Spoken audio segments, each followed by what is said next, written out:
माण तालुक्यात रमजान ईद उत्साहात हिंदू मुस्लिम ऐक्याचं घडलं दर्शन।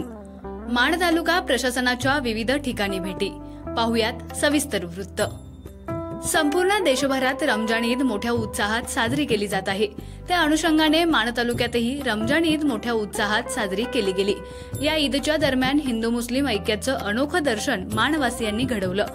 ईदच्या या वेगवेगळ्या कार्यक्रमात मान खटावच्या उपविभागीय अधिकारी उज्ज्वला काडेकर, तहसीलदार विकास अहिर, दहिवडी पोलीस ठाण्याचे सहाय्यक पोलीस निरीक्षक अक्षय सोनवणे यांनीही विविध भागात जात हिंदू मुस्लिम बांधवांसोबत ईद साजरी करत शिरखुर्म्याचा आस्वाद घेतला।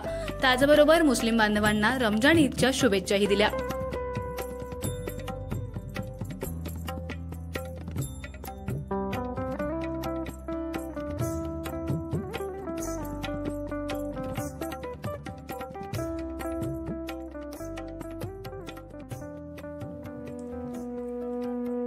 आमच्या खबर गावाकडची या चॅनेलला सबस्क्राइब करा, लाईक करा आणि आमचे व्हिडिओ शेअर करा। धन्यवाद।